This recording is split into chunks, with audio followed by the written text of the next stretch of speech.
ಯಾವುದೇ ಒಂದು ಗ್ರಾಮಕ್ಕೆ ಸಮರ್ಪಕವಾಗಿ ರಸ್ತೆ ಇದ್ರೆ ಆ ಗ್ರಾಮದ ಚಲನವಲನಗಳಾಗಿರ್ಬೋದು ಅಥವಾ ಇನ್ನಿತರ ಕೆಲಸಗಳಾಗಿರ್ಬೋದು ಸರಿಯಾಗಿ ಆಗುತ್ತವೆ.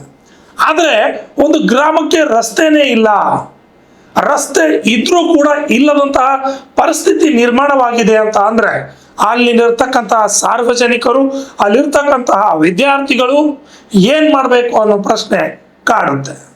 ಸೂಕ್ತವಾದ ಟ್ರಾನ್ಸ್ಪೋರ್ಟ್ ಅಂದ್ರೆ ಸಾರಿಗೆ ವ್ಯವಸ್ಥೆ ಇದ್ದು ಉಪಯೋಗ ಏನ್ ಬಂತು, ಸೂಕ್ತವಾದ ರಸ್ತೆ ಇಲ್ಲದೆ ಇರುವ ಹಂತದಲ್ಲಿ ಅಂತ.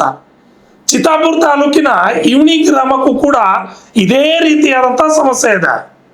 ಚಿತ್ತಾಪುರ ತಾಲೂಕಿನ ಇವಣಿ ಗ್ರಾಮ ಹಾಗೂ ದಂಡೋತಿ ಗ್ರಾಮಗಳ ರಸ್ತೆ ಸಂಪೂರ್ಣವಾಗಿ ಹಾಳಾಗೋಗಿದೆ. ಇಷ್ಟು ರಸ್ತೆ ಹಾಳಾಗಿ ಹೋಗಿದ್ರು ಕೂಡ ಸಾರ್ವಜನಿಕರ ಸಮಸ್ಯೆಯನ್ನ ಯಾವೊಬ್ಬ ಅಧಿಕಾರಿಗಳು ಕೂಡ ಕೇಳ್ತಾ ಇಲ್ಲ. ನಿರಂತರವಾಗಿ ಓಡಾಡುವ ಟಿಪ್ಪರ್ಗಳಿಂದ ರಸ್ತೆ ಸಂಪೂರ್ಣವಾಗಿ ಹದಗೆಟ್ಟು ಹೋಗಿದೆ. ರಿಪೇರಿ ಮಾಡಿ ಅಂದ್ರೆ ಕೂಡ ಯಾರೊಬ್ಬರು ಕೂಡ ಕೇಳ್ತಾ ಇಲ್ಲ. ಅನೇಕ ಬಾರಿ ಅಧಿಕಾರಿಗಳಿಗೆ ಮನವಿ ಮಾಡಿದ್ದಾರೆ. ಗ್ರಾಮ ಪಂಚಾಯತಿ ಅಧಿಕಾರಿಗಳು ಅದೇ ರಸ್ತೆಯಿಂದ ಹೋಗ್ತಾರೆ, ಆದ್ರೆ ಗ್ರಾಮಕ್ಕೆ ಸೂಕ್ತವಾದ ರಸ್ತೆ ಇಲ್ಲ. ಟಿಪ್ಪರ್ಗಳ ಓಡಾಟದಿಂದ ಸಂಪೂರ್ಣವಾಗಿ ರಸ್ತೆ ಹಾಳಾಗಿದೆ. ಅಲ್ಲಿರ್ತಕ್ಕಂಥ ಏನು ಕ್ವಾರಿ ಟೆಂಡರ್ ತಗೊಂಡಿದ್ದಾರೆ, ಗಣಿ ಕೆಲಸಕ್ಕಾಗಿ ಟೆಂಡರ್ ತಗೊಂಡಿರ್ತಂತಹ ಪುಣ್ಯಾತ್ಮರು ಕೂಡ ಒಂದು ಹಿಡಿ ಮಣ್ಣು ಕೂಡ ಆ ರಸ್ತೆಗೆ ಹಾಕೋದಿಲ್ಲ. ಇಂತಹ ಪರಿಸ್ಥಿತಿಯಲ್ಲಿ ಮಳೆಗಾಲ ಇದು. ಮಳೆಗಾಲದಲ್ಲಿ ಆ ರಸ್ತೆ ಹೇಗಾಗುತ್ತೆ ಅಂತ ಅಂದ್ರೆ ಸಂಪೂರ್ಣವಾಗಿ ಕೆಸರುಮಯ ಆಗುತ್ತೆ. ಆ ರಸ್ತೆ ಮೇಲೆ ಕಾಲಿಡೋಕ್ಕೂ ಆಗಲ್ಲ. ಗುಂಡಿಗಳಿವೆ, ಆ ಗುಂಡಿಯಲ್ಲಿ ನೀರು ನಿಲ್ಲುತ್ತವೆ. ಒಂದು ಬೈಕ್ ಬರಬೇಕಾದ್ರೂ ಕೂಡ ಜೀವವನ್ನ ಆ ರಸ್ತೆ ಮೇಲೆ ಇಟ್ಕೊಂಡು ಬರಬೇಕು, ಜೀವವನ್ನ ಒತ್ತೆ ಇಟ್ಟು ಬರಬೇಕು. ಅಧಿಕಾರಿಗಳು, ಚಿತ್ತಾಪುರ ತಾಲೂಕಿನ ಅಧಿಕಾರಿಗಳು ನಿದ್ದೆ ಹೊಡಿತಿದಾರ ಅನ್ನೋ ಪ್ರಶ್ನೆ ಕೂಡ ಕಾಣ್ತಾ ಇದೆ. ಅಲ್ಲ, ಏನು ಟಿಪ್ಪರ್ಗಳನ್ನ ಓಡಾಟ ಮಾಡಿಸ್ತಾ ಇದ್ದಾರೆ. ಆ ಟಿಪ್ಪರ್ಗಳ ಓಡಾಟ ಏನಿದೆ, ಪರ್ಮಿಷನ್ ಕೊಟ್ಟಿದ್ದಾರೋ ಅಥವಾ ಇಲ್ವೋ, ಎಷ್ಟು ಟಿಪ್ಪರ್ಗಳನ್ನ ಓಡಿಸ್ಬೇಕು, ಎಷ್ಟು ರಾಯಲ್ಟಿ ಇವೆ, ಇವೆಲ್ಲದರ ಬಗ್ಗೆಯೂ ಕೂಡ ಅಧಿಕಾರಿಗಳು ತನಿಖೆ ಮಾಡಬೇಕಲ್ಲ. ಅಧಿಕಾರಿಗಳು ಕಡದ್ದಾಗಿ ಚಿತ್ತಾಪುರ ತಾಲೂಕಿನ ತಾಲೂಕಾ ಅಧಿಕಾರಿಗಳು ಕಚೇರಿಯಲ್ಲಿ ಕುಳ್ಕೊಂಡು ನಿದ್ದೆ ಹೊಡಿತಾ ಇದ್ದಾರೆ ಅಂತ ಸಾರ್ವಜನಿಕರು ಆಕ್ರೋಶವನ್ನು ವ್ಯಕ್ತಪಡಿಸ್ತಾ ಇದ್ದಾರೆ. ಚಿತ್ತಾಪುರ ತಾಲೂಕಿನ ಇವಣಿ ಸೇರಿದಂತೆ ದಂಡೋತಿ ಗ್ರಾಮಗಳ ರಸ್ತೆ ಸಂಪೂರ್ಣವಾಗಿ ಹದಗೆಟ್ಟು ಹೋಗಿದೆ. ನಿರಂತರವಾಗಿ ಮರಳು ಟಿಪ್ಪರ್ ಓಡಾಟದಿಂದ ಬಹಳ ಸಮಸ್ಯೆ ಆಗುತ್ತಿದೆ ಎಂದು ಸಾರ್ವಜನಿಕರು ತಿಳಿಸಿದ್ದಾರೆ.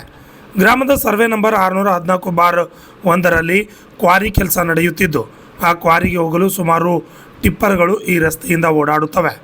ಆದರೆ ಈ ಟೆಂಡರ್ ಪಡೆದವರಂತೂ ಈ ರಸ್ತೆಗೆ ಒಂದು ಹಿಡಿ ಮಣ್ಣು ಹಾಕಿಲ್ಲ. ಆದರೆ 24 ಗಂಟೆ ಟಿಪ್ಪರ್ಗಳು ಮಾತ್ರ ಓಡಾಡ್ತಾನೆ ಇರ್ತವೆ ಎಂದು ಸಾರ್ವಜನಿಕರ ಆರೋಪವಾಗಿದೆ. ದಂಡೋತಿ ಗ್ರಾಮದಿಂದ ಇವಣಿ ಗ್ರಾಮಕ್ಕೆ ಸಂಪರ್ಕ ಕಲ್ಪಿಸುವ ಪ್ರಮುಖ ರಸ್ತೆ ಇಂದು ಸಂಪೂರ್ಣವಾಗಿ ಹದಗೆಟ್ಟಿದ್ದು ಸಾರ್ವಜನಿಕರ ಪಾಲಿಗೆ ಅಪಾಯದ ಮಾರ್ಗವಾಗಿ ಪರಿಣಮಿಸಿದೆ. ಮರಳು ಧಕ್ಕಾಗಳಿಗೆ ಸಂಬಂಧಿಸಿದ ಟಿಪ್ಪರ್ಗಳ ವಾಹನಗಳ ನಿರಂತರ ಮತ್ತು ಅತಿಯಾದ ಓಡಾಟದಿಂದ ರಸ್ತೆ ಸಂಪೂರ್ಣ ಹಾಳಾಗಿದ್ದು, ಕಳೆದ 5ರಿಂದ 6 ವರ್ಷಗಳಿಂದ ಯಾವುದೇ ಸಮರ್ಪಕ ದುರಸ್ತಿ ಕಾರ್ಯ ಕೈಗೊಳ್ಳದ ಕಾರಣ ಗ್ರಾಮಸ್ಥರು ತೀವ್ರ ಆಕ್ರೋಶ ವ್ಯಕ್ತಪಡಿಸಿದ್ದಾರೆ. ಮಳೆಗಾಲ ಆರಂಭವಾಗಿರೋದ್ರಿಂದ ರಸ್ತೆಯ ಪರಿಸ್ಥಿತಿ ಮತ್ತಷ್ಟು ಹದಗೆಟ್ಟಿದೆ. ರಸ್ತೆಯಲ್ಲಿ ಆಳವಾದ ಗುಂಡಿಗಳಲ್ಲಿ ಮಳೆ ನೀರು ನಿಂತುಕೊಳ್ಳುತ್ತಿರುವುದರಿಂದ ವಾಹನ ಸವಾರರಿಗೆ ರಸ್ತೆ ಕಾಣದೆ ಅಪಘಾತಗಳು ಸಂಭವಿಸುವ ಸಾಧ್ಯತೆ ಹೆಚ್ಚಾಗಿದೆ.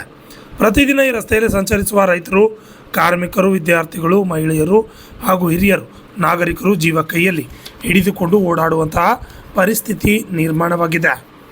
ವಿಶೇಷವಾಗಿ ಶಾಲಾ ಕಾಲೇಜುಗಳಿಗೆ ತೆರಳುವ ವಿದ್ಯಾರ್ಥಿಗಳು, ಕೃಷಿ ಚಟುವಟಿಕೆಗಳಾಗಿ ಟ್ರ್ಯಾಕ್ಟರ್, ಎತ್ತಿನ ಬಂಡಿ ಮತ್ತು ಇತರೆ ವಾಹನಗಳಲ್ಲಿ ಸಂಚರಿಸುವ ರೈತರು ಸಾಕಷ್ಟು ತೊಂದರೆ ಅನುಭವಿಸುತ್ತಿದ್ದಾರೆ. ಸಾರ್ವಜನಿಕರ ಬಳಕೆಗೆ ನಿರ್ಮಿಸಲಾಗಿರುವ ರಸ್ತೆ ಇಂದು ಟಿಪ್ಪರ್ ವಾಹನಗಳ ಅಬ್ಬರಕ್ಕೆ ಬಲಿಯಾಗಿ ಅಪಾಯ ಕೇಂದ್ರವಾಗಿರುವುದು ಗ್ರಾಮಸ್ಥರ ಬೇಸರಕ್ಕೆ ಕಾರಣವಾಗಿದೆ. ಇವಣಿ ಗ್ರಾಮದಿಂದ ಇವಣಿ ಗೇಟ್ಗೆ ಮುಖ್ಯ ರಸ್ತೆ ಹಾಗೂ ದಂಡೋತಿಯಿಂದ ಇವಣಿಗೆ ತೆರಳುವ ಮುಖ್ಯ ರಸ್ತೆ ಸಂಪೂರ್ಣವಾಗಿ ಹಾಳಾಗಿದ್ದು ಸಂಬಂಧಪಟ್ಟ ಅಧಿಕಾರಿಗಳು ಕಣ್ಣು ಮುಚ್ಚಿಕೊಳ್ತಿದ್ದಾರೆ.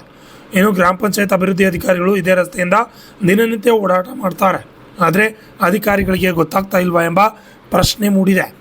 ತಕ್ಷಣ ರಸ್ತೆ ದುರಸ್ತಿ ಕಾಮಗಾರಿ ಕೈಗೊಂಡು ಸಾರ್ವಜನಿಕರಿಗೆ ಸುರಕ್ಷಿತ ಸಂಚಾರ ವ್ಯವಸ್ಥೆ ಕಲ್ಪಿಸಬೇಕು. ಇಲ್ಲದಿದ್ದಲ್ಲಿ ಗ್ರಾಮಸ್ಥರ ನೇತೃತ್ವದಲ್ಲಿ ಉಗ್ರ ಹೋರಾಟ ನಡೆಸಲಾಗುವುದು ಎಂದು ಗ್ರಾಮಸ್ಥರು ಎಚ್ಚರಿಕೆಯನ್ನು ನೀಡಿದ್ದಾರೆ. Annarai ವಿವಣಿ, RJ32 Kannada news, Chittapur.